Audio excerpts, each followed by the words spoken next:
Howdy, and welcome to Lead to Grow, Lesson 1 on Abundance Mindset versus Scarcity Mindset.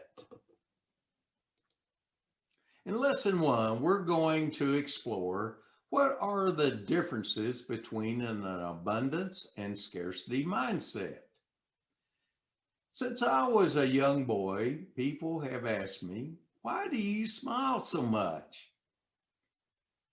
At one time, I would answer, I don't know. However, over the years, I have come to know that my smile comes from a grateful heart given to me by Jesus Christ. When I look over my life, I don't have any regrets. Have I made mistakes? Yes. Have I ever had a time when I was very disappointed? Yes. Still, somehow, I have always learned from my mistakes, overcome disappointments, and move forward. Even if I make a mistake, instead of dwelling on it, my thinking usually goes to considering my next options. That is why your perspective determines your possibilities.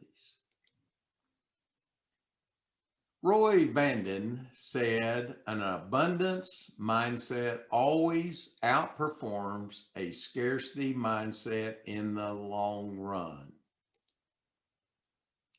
People with an abundance mindset believe that today's short term pain, sacrifice, and investment in time, energy, and money will eventually bring long term growth, blessings, and success. People with an abundance mindset view their resources as a farmer views seeds. A successful farmer liberally sows seeds, trying to ensure a good fall harvest. He believes in the principle of sowing and reaping. The more he sows, the more he reaps.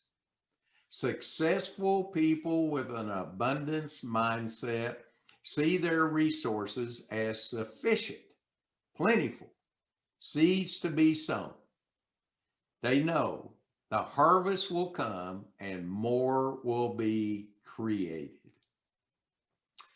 Paul wrote in 2 Corinthians chapter 9, verse 6, the point is this: whoever sows sparingly will also reap sparingly. And whoever sows bountifully will also reap bountifully. When a generous believer gives by faith and trust in God with a desire to produce the greatest possible blessing, that person will receive that kind of a harvest of blessing. God gives a return on the amount one invests with Him. Invest a little, receive a little, and vice versa. Michael Hyatt said, abundant thinkers believe there is always more where that came from. In contrast, some people find it hard to invest resources because they feel so deficient. Deficient. These people think with a scarcity mindset. Focus on expediency. They always feel that their commodities are about to run out. This is why I have said you can't harvest if you haven't planted. Consequently, people with a scarcity mindset tend to be protective of what they have and what they know. Their mindset encourages them to be selfish with their time, talent, and money. If you have a scarcity mindset and never let go of what you have, you can never fully reach reach out for and grab hold of a greater opportunity of what could be. Consider the differences between the abundance mindset and the scarcity mindset in this table. An abundance mindset, they're proactive. Scarcity mindset, they're reactive. Abundance mindset is offensive. Scarcity mindset plays defensive. Abundance mindset is dynamic. Let's go. Scarcity mindset is paralyzed. Hold on. An abundance mindset pursues vision. Scarcity mindset prevent loss. An abundance mindset, they create. Scarcity mindset, they want to maintain. An abundance mindset, think win-win. Scarcity mindset, think win-lose. An abundance mindset, take risk and seize opportunity. Scarcity mindset, they guard and protect their position. Best-selling author John Maxwell talks about the gap between two significant questions. Can I? Is a question asked by those who have a scarcity mindset. How can I? Is a question asked by those who have an abundance mindset.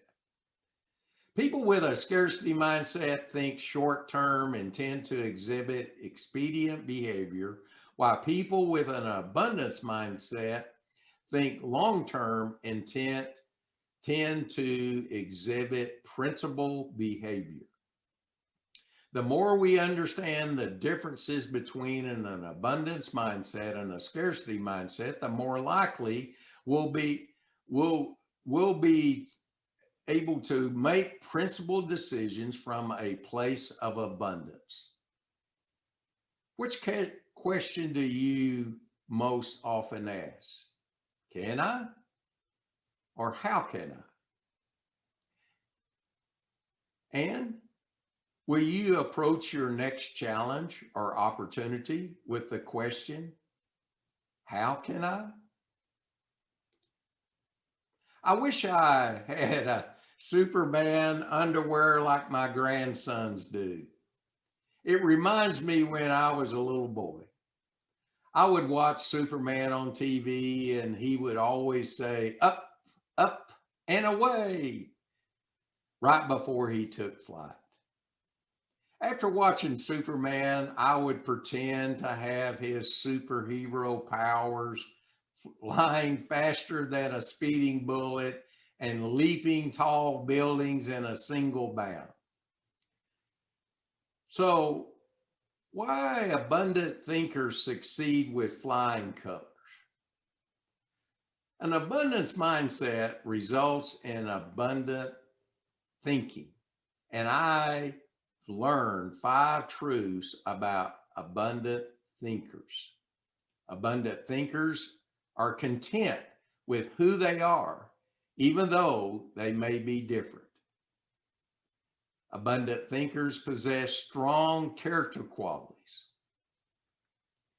They teach their children to behave in a principled way and model this in their own behavior.